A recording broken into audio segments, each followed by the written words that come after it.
much for being here, and thank you for being on that tour. It was so incredible. I've seen snippets of Kai, Stephen, and Kristen's tours over this last year, but I've never seen the three of them do one together. And I just kept thinking there's, so much that they are bringing to this show, not only through their own experience, but their interpretations of the art as well. So many things that I didn't think of as the curator of the show. So it's really incredible to hear all the interpretations. I want to quickly thank everybody who's on the stage. Our guides, Kai Steele, Stephen Brathwaite, Kristen Johnson, and our interpreters, Ingrid Odell, Alicia Youngman, Adrienne Neefus, and Amy Kistner. This is an extraordinarily complicated event. Amy and Joseph both said that they have been doing these kinds of things for decades, and this is one of the most in-depth ones. So I'm really honored that MASMOCA has had the chance to work with everybody on this stage, and to Joseph for bringing this extraordinary exhibition to us, which has pushed the boundaries for us as a museum to truly think about what accessibility means.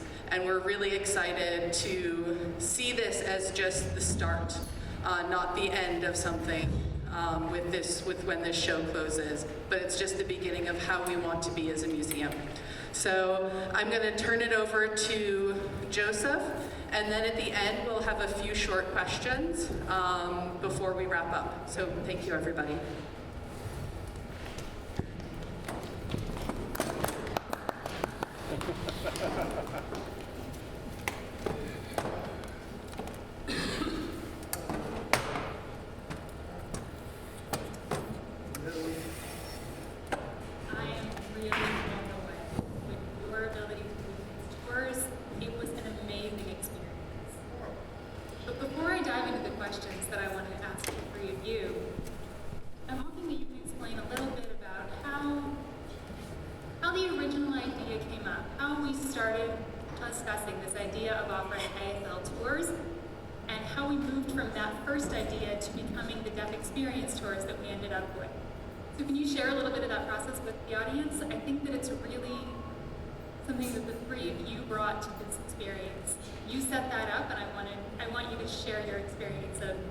Developing that process of how you led these tours.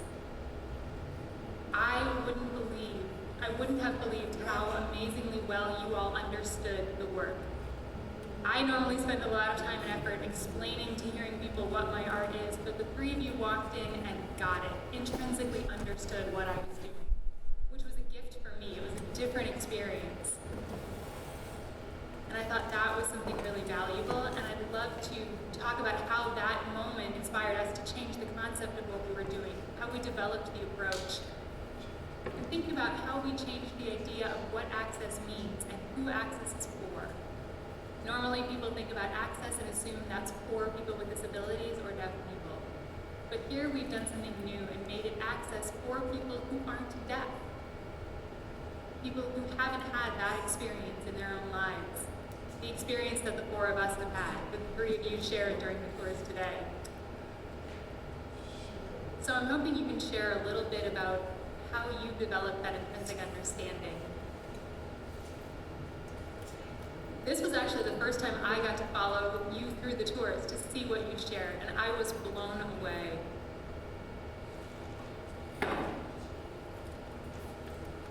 You understood better than any art critic I've ever had, and I'm serious about that.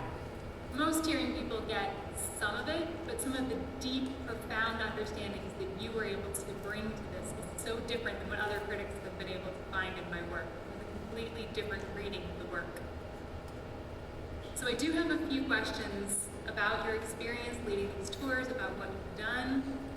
But the first question is to start with, what was that like interacting with each other, interacting with the patrons who came to the museum? Can you tell us a little bit about what the experience was like for you to lead these tours? And we can take turns, we can share the conversation however we want to do going forward.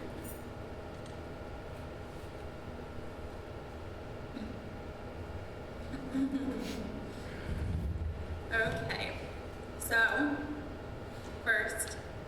would just like to share that each of us and our experiences here have been different. And that is true of deaf people in general. There is no one deaf person. There is no one standard for deaf people. And so, Kristen is deaf. I am hard of hearing. Kai is deafblind. And our access looks different. So where some people might speak for themselves, some people don't. Some people lip read and can do it very well, and others don't.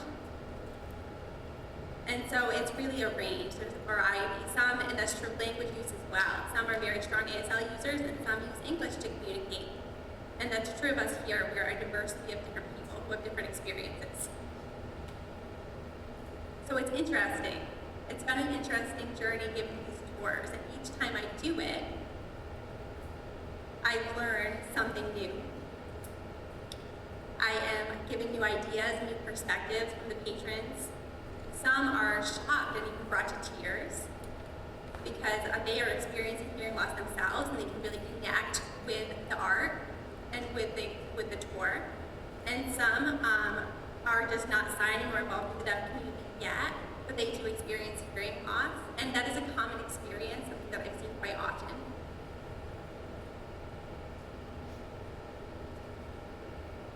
I've experienced that as well, and also the collaboration is important. All the different perspectives, Stephen's, Kristen's, mine, all incorporated into one tour.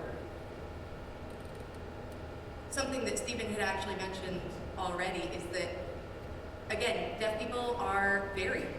Our experiences, our backgrounds, and our preferences.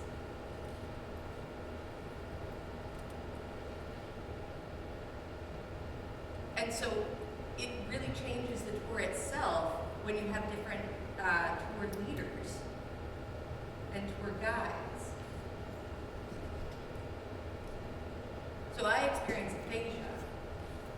Oh, my friend, excuse me, that was an interpreter. My friend experiences aphasia and went on the tour. And so all of that communication, all of those papers on the wall felt like miscommunication. And so they felt like that represented them as well, because they'll miss things in spoken communication even if they can hear it. And so we got to share that experience together to say that's what my deaf experience looks like, but that's what your aphasia experience looks like as well. So we got to share that together. All of those different experiences really inform how you experience that art exhibit.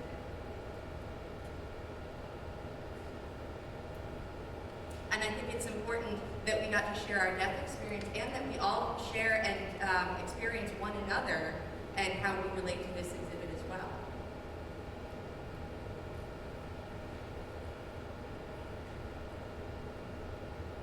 I've had a few people come to tears on tours with me because they have the same experiences as you, Joseph. The grief of hearing loss or of just missing out on communication. And so these people that come on tours can feel seen by you and your experience and know that they're not alone in their experiences. And so we kind of act as their validation. We say, yes, your experience is valid, your identity is valid. And it's part of a journey to find yourself and find your identity and change your comfort zone, step out of your comfort zone into different forms of communication. And so, of course, we're really thankful to you, Joseph, for inspiring those audience members to really get up and move on and come into themselves.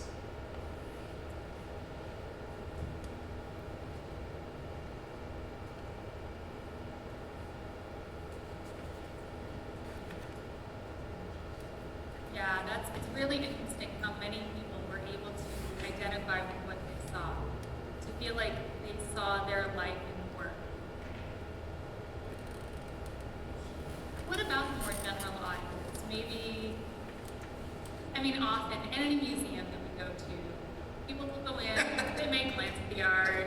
Stephen, you know what I'm talking about. So tell me a little bit more about the experience that you had. There's always surprises. There's always unexpected moments as guides. And so tell me about some of those moments that you found.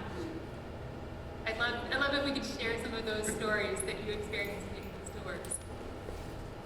Well, so overall, generally, the hearing population was very accepting of the tour and the artwork. And they would say things like, oh, I had no idea, I didn't know that, or I didn't expect that, or I didn't realize that. And so there was a lot of learning happening and a lot of teaching on my end, which was a wonderful opportunity for the deaf community. And it was wonderful exposure to ASL and deaf culture to be able to educate the public. That was huge, and we really had a huge influx of patrons. So that was very cool. And I have found for myself that people would come in, just like we're sitting here now, we do our introductions and say, welcome, this is who we are, explain that this tour will be more of an experience for you, we give our spiel, and then people tend to have a vision of what the art looks like, right, internally. They think, well, I can interpret that myself, that's something, I'll check it out. And so oftentimes, I will introduce myself and let people know tours are available, and often they'll say, oh, no, that's all right, I'm good, I'm gonna look at it by myself. And I always say, okay, if you have questions, please come back. We want to make it accessible for you. And then they walk away, and they look at a few pieces. And I see them kind of look at each other, and, their expressions are a little confused. And they go over and find another guide, and they kind of have a hushed conversation with them. And that guide will often say, oh, you know what, maybe you should go talk with Stephen. He's really the expert here. And so then they're back to square one, where they should be, but then they go on, a little bit more. And then they will come up to me, and they'll say, so I'm just curious about this, this piece over here.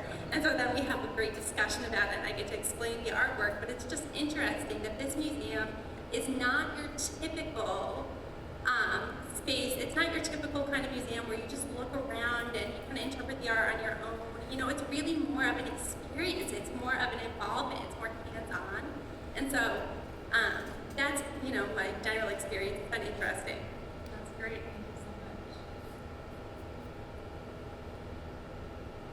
I had a very similar experience. I've had several people who would approach me, or I would approach them. I offer to give them a tour, and they say, no, I think we're all right. And they do. They wander away and then slowly come back. And I wait and I reel them in, and they say, sorry, I guess maybe we do want someone to guide us through this exhibit. So it's hard for the museum, because you want to make sure that the tour guides are available, that they're optional, but you also want to make sure that we're being valued, our time and our involvement, and that we have the opportunity to share our deaf experience. So we do have to kind of reel people in order to give them that shared understanding. And I love what you said about finding yourself in the exhibit, because it does feel like most of the time there's something relatable in this exhibit. Maybe it's, oh, my grandmother, oh, my daughter, somebody, everybody's name dropping someone that they recognize in this exhibit. Maybe it's not them, maybe it's a family member, somebody who's experienced hearing loss or communication issues. And the idea of just having communication access. And I love being involved in getting that conversation going and opening that door for them. And showing them what our deaf community looks like. And developing that relationship for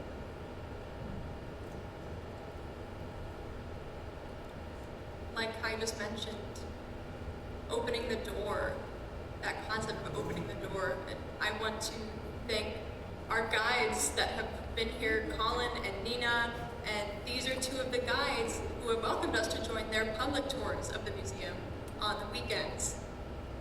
And they've let us kind of step in and give our 10-minute spiel of your exhibit, Joseph. So I'm really grateful for them. And the audience didn't ask for our involvement there, but the tour guides at the museum have let us come in. And that collaboration, that's been really nice.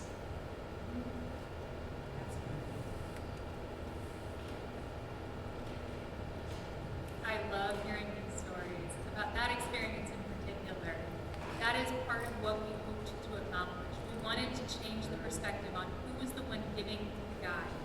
Thinking about a traditional museum docent, we wanted to kind of flip that idea and think about this isn't just an artist working alone. alone. This is an experience that is shared by a community of people. We wanted to emphasize that relationship of art and the history of the art. We need more of that being done. We need much more of that happening in museums, in institutions, and in history books. That's really missing from the conversation. Talking about the history of the deaf community and disabled artists in the art world.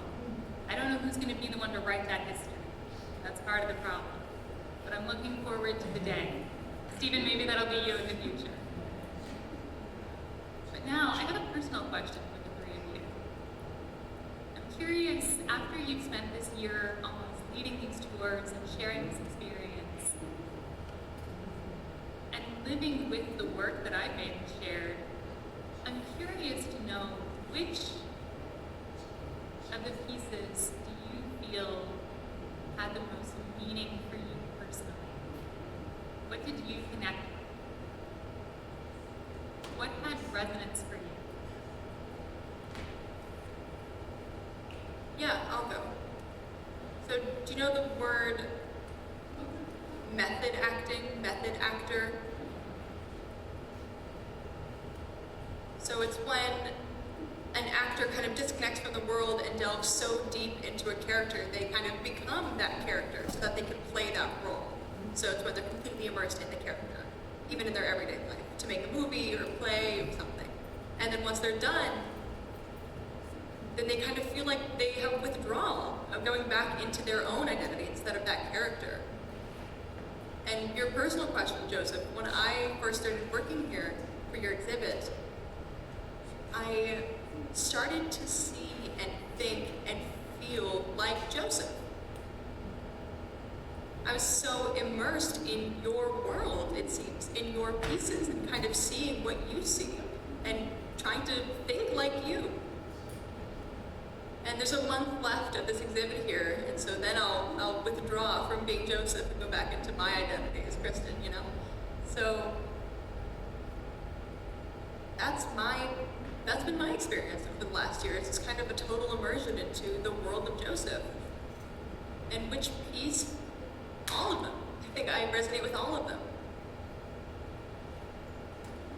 Yeah, I'll wrap up there.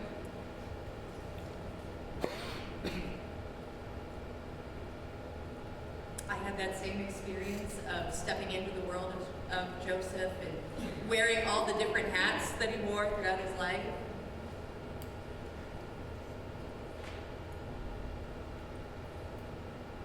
And applying all of our various, your experience, my experience, to the art and meeting each other. We've had very equivalent experiences. I don't know that I can pick just one. But I did mention during the tour that the Gulliver's Island, I was born hard of hearing and I did lose my hearing over time. And so I had that similar experience of a memory of some sounds and some music and losing it over time. And where that line is between I'm happy that I remember something to I'm heartbroken that I'm losing it, it's a gray area. It's hard to say.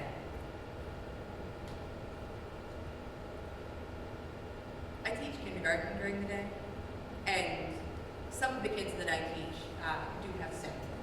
And so I'll show a movie, and it'll be the ABC song, A, B, C, D, E, F, G, and I can't hear it. But the kids are loving it. And so their experience, my experience, sometimes it's a struggle to try to meet them. You know, it can be tough.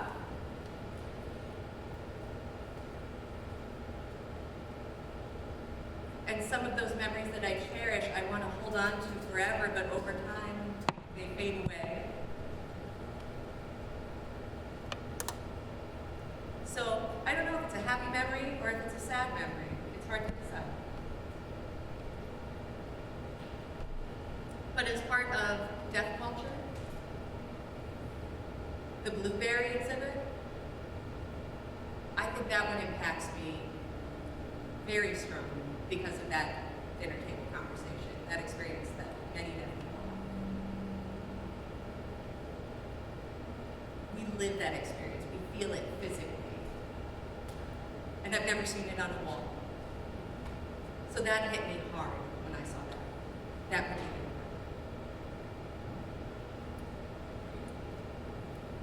Wow. I mean, really. Here we go.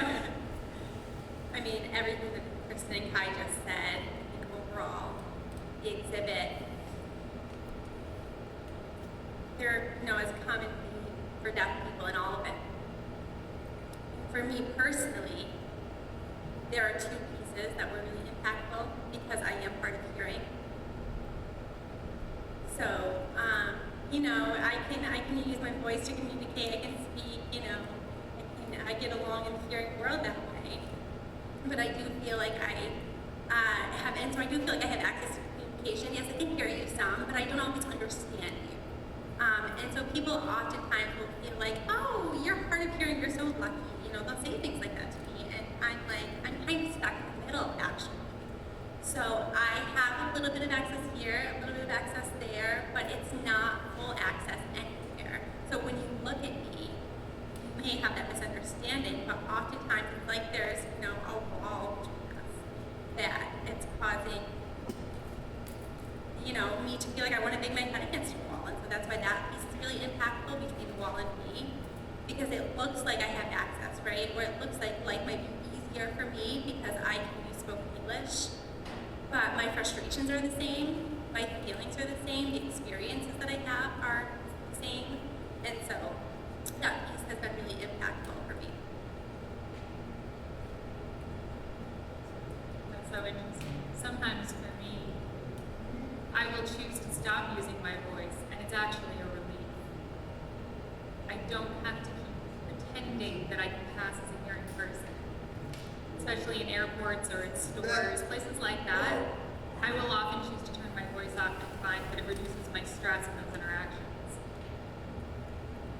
So oftentimes, during my tours, people would look at me, giving my talk about the piece, and they would say, I would have to explain the deafness of the spectrum, that there's not a one-size-fits-all. And so sometimes I would kind of say, hey, to the interpreter, hey, do you mind turning your voice off? And then I would speak myself, and everybody would be kind of shocked and not really know what to do. They'd be like, oh my gosh, what's going on? You can talk, oh my gosh. And it's, all deaf people communicate the same, but they don't. That's a misunderstanding. Again, there's that variety in the ways that we communicate and access language. And so I still need access, we still need to be in the middle. Just because I can speak doesn't exclude you from having to meet me there.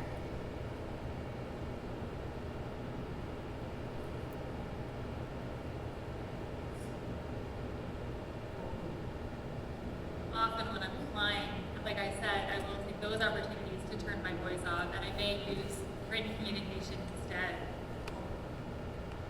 And then when I go out, I start to leave the experience. I may say goodbye, and they'll say, oh, thank you so much. I'll add just one comment to my English, and it throws people every time. I love to play with people's heads that way.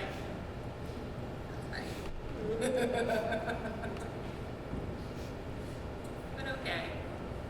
I want to take a step back just a little bit to what we accomplished here. And thinking about the broader idea of institutional access. Now, we started a little late in the game. We didn't have this set up at the beginning of the idea for the exhibition. And we were quite far through the development of the exhibition process before we brought you in and were able to add this piece. So it was a couple of months into the process, and then it took time to develop, several more months once we started incorporating the review. But if we were doing this again, what do you think would be recommendations for me as an artist putting together an exhibit, or for future institutions holding similar events? And I think this is something we can say was successful. I definitely don't want to say it's not, but I want to talk about how we could push things further, how we could improve, how we could just keep making this kind of access better. What would be the goal, or the ultimate that we could achieve? Where would we go next? I'm really happy with the work we've done, but I always want to keep moving forward and going further. So what would be the recommendations, or what ideas would you want to share with me or with us or with institutions? So how can we all do better? We've got some institutional members in the audience. What can we recommend to them?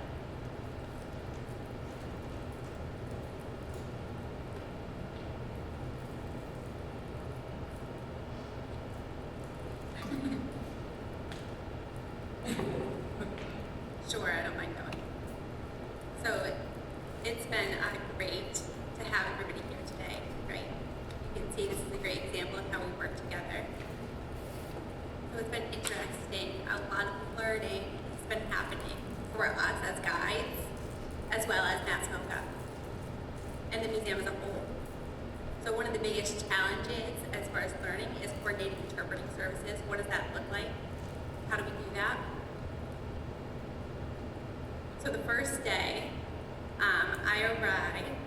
we arrived, Joseph had his own interpreter, we all could have met, but Kristen and I did not have access to interpreters that day. So we had one interpreter for the three of us, and so there was navigating what that was going to look like. And so Kristen had the idea to use voice to text on her phone, and that made the day accessible. So we did that, and it worked, and we were able to communicate and navigate things. And so we did have the interpreter there, and we could sign amongst each other, and it worked out fine. It was a good learning experience for MoCA, though, to look at us navigating that and say, okay, we do need interpreters. This is very important. We need full access here. We had to figure out a different way to communicate, and it didn't work quite as well. It worked, but I think at the beginning, when this idea is proposed, I think maybe explaining how communication access typically happens for deaf people and how it can be successful. Explaining that we do need interpreters, and how do we coordinate interpreters? How do we find them? If we have a deaf-blind guide, then that is its own consideration. So even today, right now, we're here and we have a plan, we had a strategy, we met to discuss what this was going to look like. We had a vision for how we were going to make communication accessible here, but there were a lot of moving parts. We were figuring out where the interpreters were going to sit, where we were going to sit, so lighting was okay and we could see each other. And so making sure that all the pieces are put together so that it can work, and understanding that it's a process and it's work, but of course we can always do it better.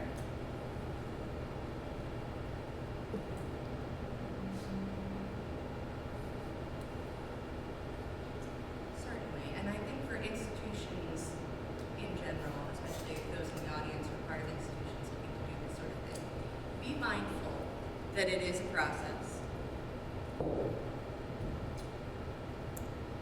It's like a machine, and all of those moving parts need to be in place for the machine to run.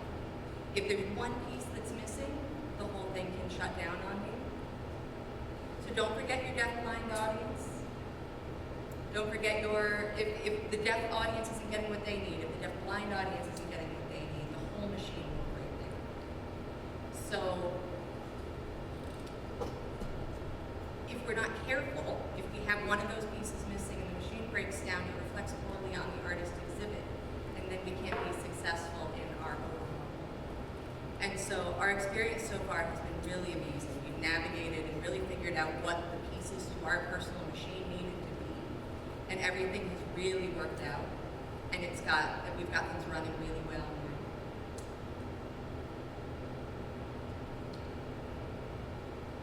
But we could add more languages. We would have more interpreting needs, but we could bring in more international audiences. We could use some more Braille. I know you have audio description set up for the exhibit. But if you want it to be a more inclusive audience, if you want to get more diverse populations in here, then you need to bring in some more language and some more access pieces.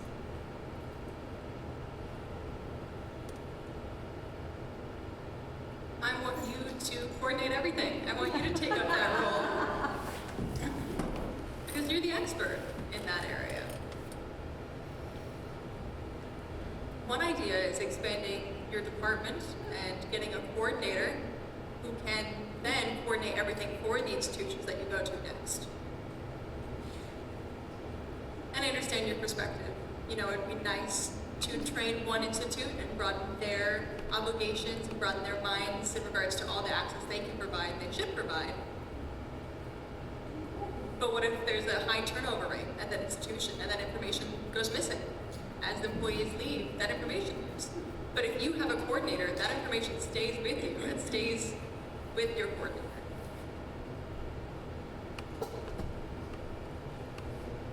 Okay. But you're right. When we stop and think, the tours that you were leading aren't something that's added on as an extra to the exhibition. In my mind, they are part of the exhibit. They are part of the work. So yes, the next time, I think we will plan better, for sure. Yeah, it's interesting we use the word supplement. Like we're an addition, we're not an addition. We're not a supplement to the exhibit. Exactly. We are representative of your experience, of your exhibit. We're included in the program, we're not an addition. That's a good perspective. The three of you are art We are just as standing much art. as the ones that we have. That's right. Like the head. Like what gets bashed against the wall. But that's an important thing to think about. To remember that we think about access as integral, as absolutely essential to the exhibition's success. It is not a supplement. That to me is the key change that needs to happen in institutions. They need to recognize that.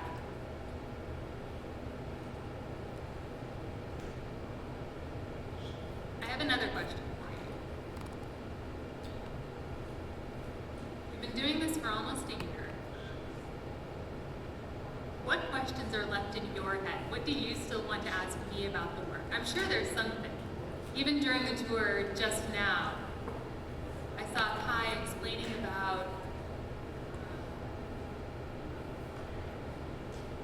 how, let me think for a minute. It was,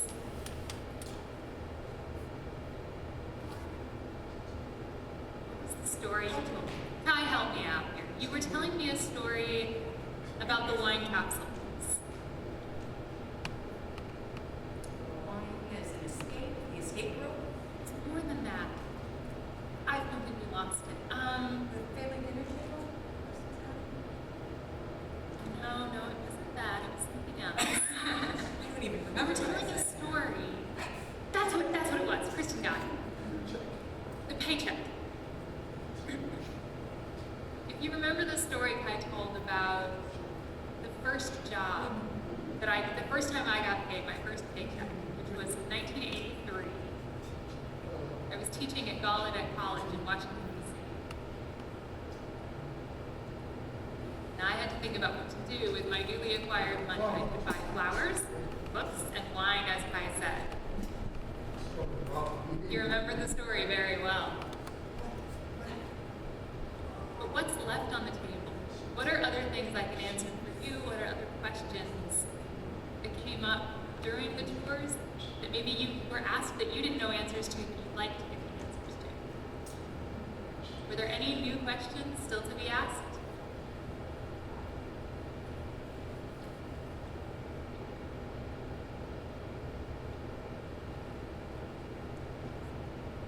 I have a question for Joseph.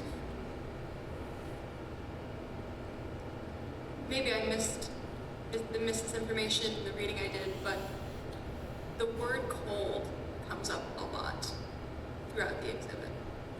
And the word lost comes up a lot as well. And I noticed that, yeah, those are common themes. Coldness, so maybe physically cold or neglect or ignorance or emotionally cold. In ice fishing, that's physically cold, right? You're having that connection, but they're physically cold. And in that room with the white buckets and the white walls, it's kind of creepy, right? It's so empty, there's nothing there. And in the movie, Something Say, with your wife Amy, who we didn't go over, but it feels cold because she's not really interacting with us. She's not looking at us. ignoring us. And with the icebergs, that's cold, but they're melting. And the fireplace, the stove is warm because we're cold, right? So cold is something that comes up a lot. And maybe that was an aha moment for you. It is. That isn't a thought I've had before. And then the other one, lost. That's the other idea. In the rainbow room with all the colorful papers, handwriting is becoming something of a lost art, right? Because handwriting as a skill is kind of fading away with more technology. And then if you look at Text with Tess or Travels with Tess, when she's typing on her phone instead of handwriting, those notes on her phone kind of become lost in the cloud. That's not a tangible paper to hold on to. And then with Gilligan's Island, that room, your memory is lost, maybe. You're in the process of becoming lost. Or maybe it's the memory of your pain becoming lost, your grief. So I don't know, those are two of my comments for now, and I can hand that to someone else. Well, just hold on one second before you do. You're supposed to be here as a guest for the audience, not my psychotherapist. What am I going to have to pay you for this? You'll have to send me a bill. I do see warmth in your exhibit. I see warmth, but I see cold as well. There's a lot of color whites, like the white dog and the white buckets, and the white icebergs, and the black and white texts, Travels with Tess. White noise, of course. Yeah, I don't know. Okay. Thanks. Anything else? Yeah, mine's conceptually similar in fact. And maybe this is part of my deafblind identity. That feeling of loss. You're right, paper is something you can touch. You can identify who wrote that, whose handwriting is it? And it brings back memories. Oh, that was Grandma's handwriting, I remember. I can touch it, I can hold it in my hands. The bulletin board, I can touch that, all those pieces of paper on there. And on the bulletin board that has the missing paper, if I were to touch those staples, I know something was there, I can feel it, and that now it's gone. So there's another example of things being lost in the exhibit. The dog, I can look at the dog, and I know something's happening because the dog is having a reaction to something, and I feel that I'm out of it. I don't have that same reaction. But there's a lost experience there of the dog heard something and interpreter correction. Touching the dog is a way to have access to the dog's experience. Because I've lost sound, but I can feel it in that dog.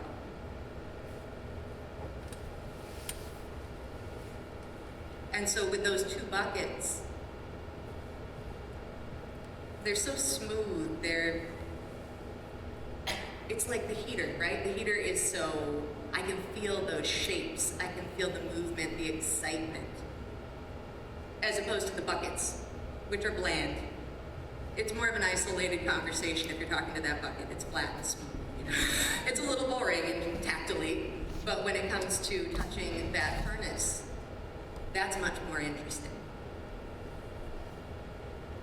So I use touch to access things that I've lost.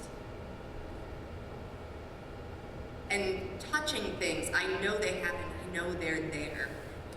I'm connected to them. When I don't touch them, I'm isolated from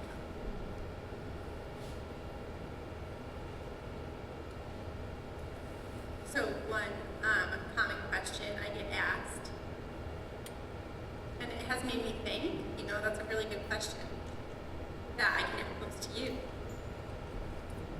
Why did you choose whale, that word, in the title of the exhibit? What is that? Some people, often ask me. My response is typically like, like a comic book, that kind of idea that, you know, wham, wow, those onomatopoeia kind of, that impact of sound, you know, and it's just kind of my guess, but I've never been entirely sure. So I am curious now that you're here to have the opportunity to ask you, why did you pick that for the title for your exhibit? And then second, why are you focusing on communication access for deaf and hearing people and where they converge? Those are my two questions. So why I picked Wham? There were several reasons, actually. One is that word is used in poetry in a poem by John Keats. There's a poem that he wrote, and he actually used the word wham, but with no H. It was W-A-M, so a slight variation. And one day I was explaining about that poem to a friend, and we're discussing it, and the friend said, what way wham? But the way he pronounced it like the word warm. And so he said it warm as if it were the word warm, but without the R.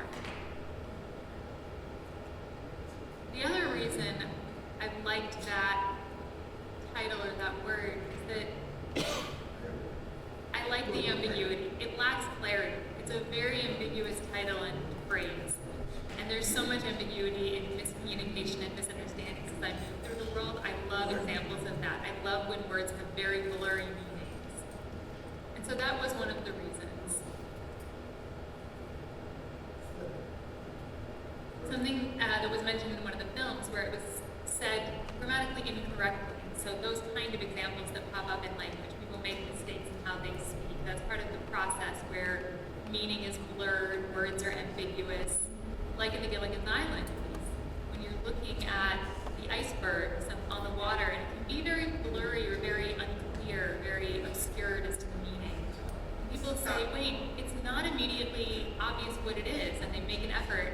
The pictures are more clear, they're much crisper images. The video, not so much, and that's intentional. So you're losing that clarity, that crispness, and I live in the space of that blurry communication. Ambiguity. Yeah. Okay. That's cool. Thank you.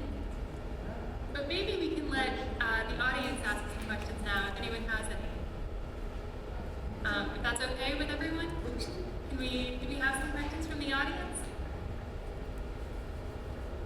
If you have questions, you can either shout them out and I will repeat them, or you can come up here.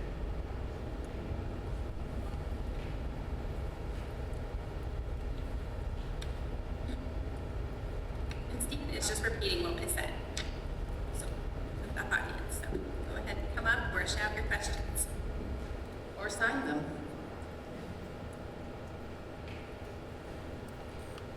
I was just wondering how, if technology has helped you in that it can convert spoken word to text, if that helps at all, or whether it's just a horrible substitute.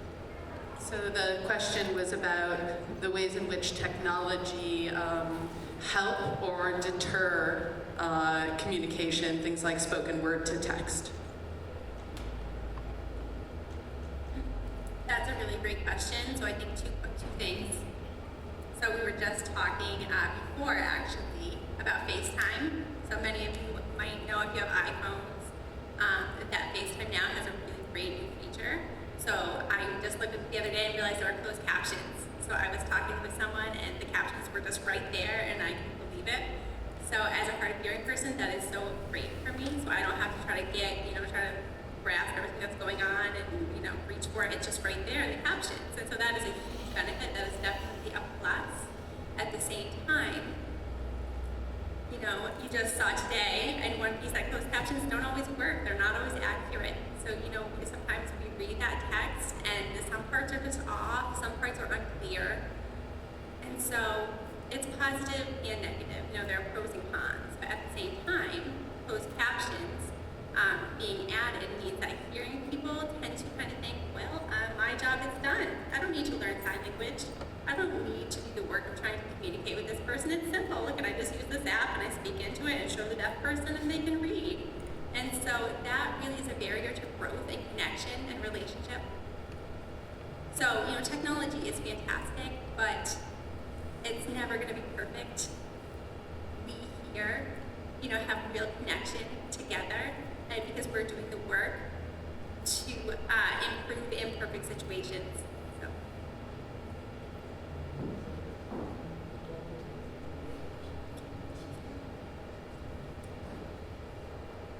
So the problem with technology is it misses tone. So language and communication are two different things. There's overlap, with interpreters, in person and being face to face with somebody to communicate, right? We're able to connect, and the tone is just a crucial part of communication. So my wife makes it clear to me, if she thought, I don't understand that part of life. The dogs understand tone incredibly, you'd be amazed. So, when technology figures out tone, I will bow to it, let me tell you. But until then, no. So, Stephen knows language really well. Yeah.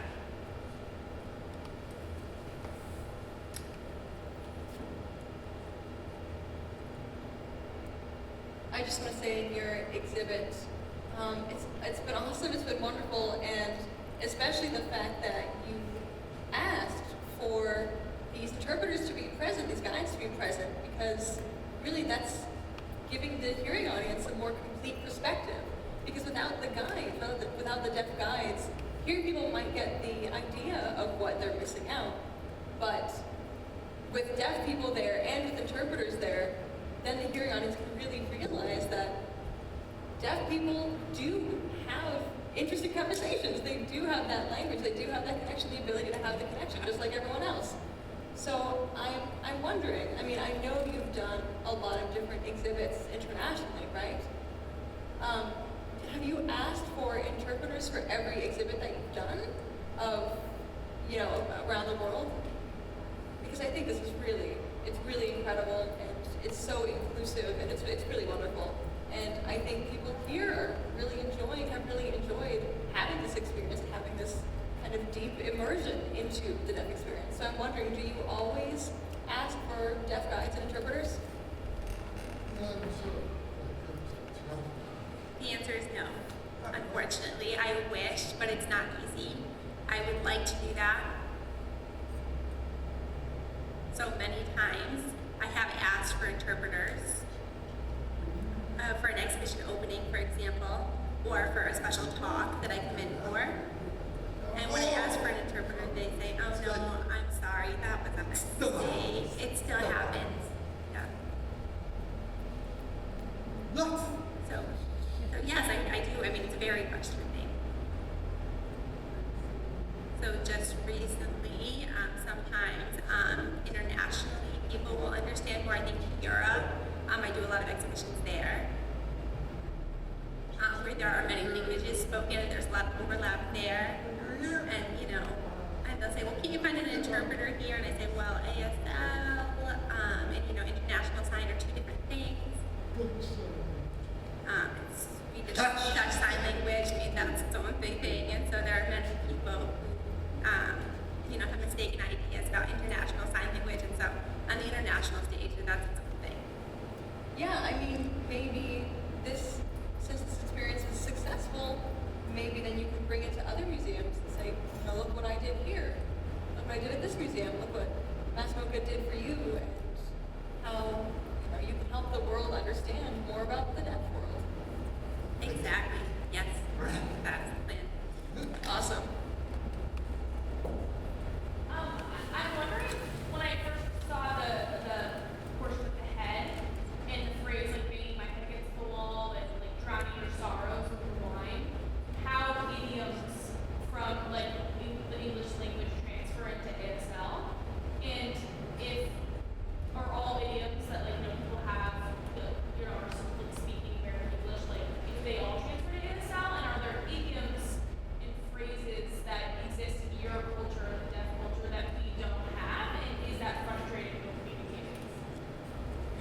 So just to repeat the question, it was about the idea of idioms, things like banging your head against the wall or drinking away your sorrows, and how do those translate into ASL, and are there particular idioms in ASL that those of us who do not use it might not know about? Absolutely. ASL has tons of its own idioms. Different expressions and phrases, and that's something that we actually discussed as well. Because we had to translate your title, your exhibit titles, to ASL and have them make sense. So like banging your head against a wall is synonymous with frustration or rolling with the punches. So we had to collaborate together and brainstorm what the best translations were, because they're not word-to-word translations. So they do need to make sense in sign language. And I want to add a little bit to that. When I first started teaching, this was 83, I got it at. I was teaching English language courses. And one of the things that I was teaching in English, is very basic English, is that the English language is full of idioms. It's full of them. And I remember one, I was trying to teach putting yourself in somebody else's shoes. Is that English idiom?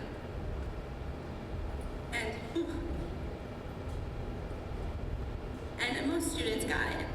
They were like, yeah, all right, no big deal, easy. And then they just used this sign for kind of like role reversal, and that was it. But so some, have that perfect translation, and others don't, yeah.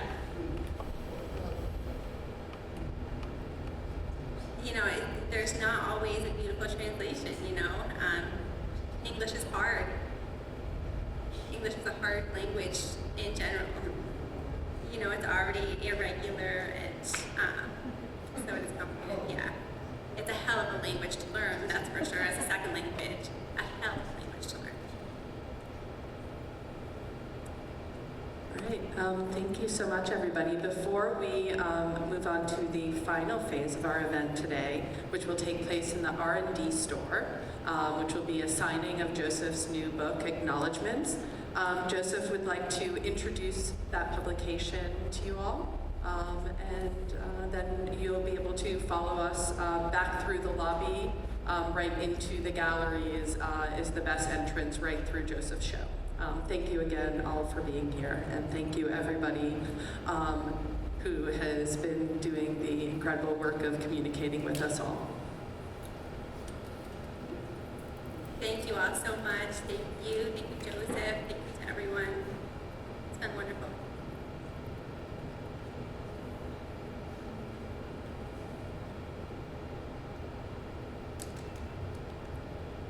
The interpreter is just explaining the visible ASL cutoff to everybody.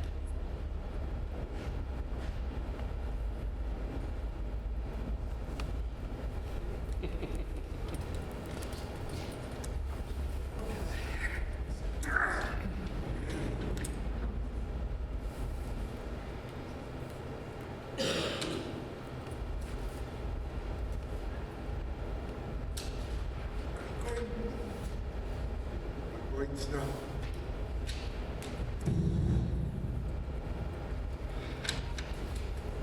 Before we go to the bookshop, I have a lot of people I want to thank.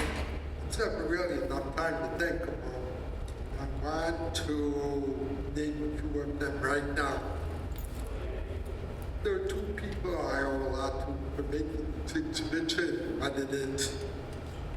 First, it was my assistant, Davy, was much more an assistant. She was the study guide and planning the show, a facilitator, a handler, a designer, a welcoming committee. She oversaw many accessibility considerations. Without fail, paid close attention to my own things. made sure things got done when they needed to get done. I can't thank her enough. Second, there was Pierre Barnau, who had worked on installing the last iteration of white noise in France over a decade ago. He put aside its work on its PhD dissertation for 3 weeks to bring its severely critical eye to North Adams and give me shit every day for anything that didn't look right. That's a very high standard. You should know that 2 weeks ago, he defended its dissertation at Yale. It's now officially Dr. Pierre Barnau. The MC Mocha did a lot too.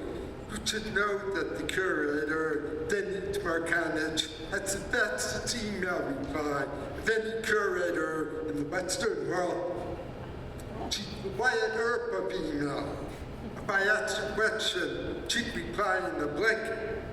She supported this project with intelligence, empathy, and care. As an artist, you cannot ask for more than that.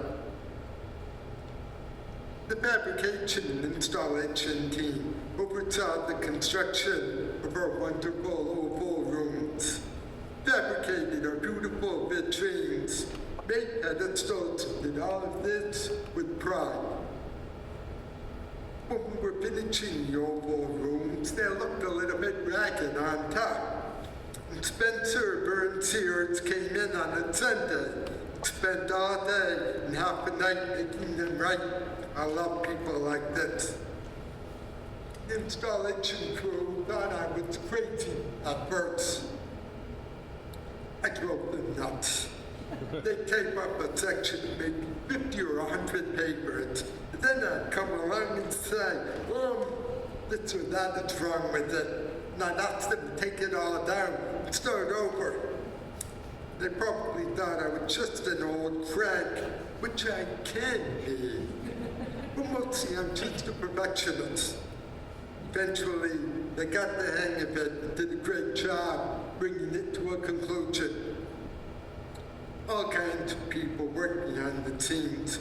My gallerists in Boston, New York, and Paris, and my printer and my fabricator, especially my fabricator. He made the bust of my head that would smash against the wall. Its name is Clint. He managed to copy my head pretty accurately, enlarge it 20%, and practice banging it against the wall. Or so I thought. Actually, he dropped it on the floor, but I still like him. At the museum, Amy Chen and Chris Candy attended to many of our publication needs, and I love how they all turned out. Thank you. And a big thank you to the museum's director, Christy Edmonds, for supporting the show and our experiments in access from the very beginning. Andy Slater produced the audio descriptions. Andy is an artist himself. He's blind, one of my favorite people in the world. He finds meaning where most people find emptiness. For example, he wanted to know exactly what wines went into the wine capsule piece. He asked me for a list of every single wine. We talked with audio descriptions of the sort that only Andy could write. On the topic of access, I want to thank our 3 exceptional deaf experience guides, Kristen, Kate, and Stephen, for turning access inside out and showing all of our centers no big center to disability knowledge, that center is always moving. It resides in the lives of the people who live and breathe it, and who, given the welcome, given the opportunity, and given commensurate consideration for their labor, can be teachers for all of us. Interfacing all of my professional activities for the past decade, It's been a wonderful sign language interpreter in Kitchener. She basically made life easier for all the people who had to interact with me, whether it's in meetings or in restaurants or in bars. I also want to thank all of the interpreters joining us today, and sign language interpreters everywhere. We're rarely given the appropriate applause for what you do. A big thank you to my family too, for their care and their love. Okay, let's go to the bookstore now and have some fun. Thank you all for coming.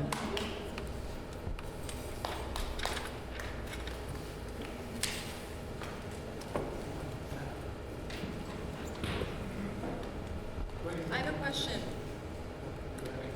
When are you gonna fix the crack in the wall, the hole in the walls? Yeah, when are you gonna fix the cracks in the wall?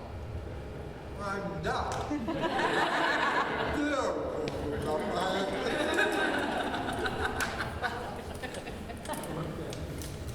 Thank you. Insurance?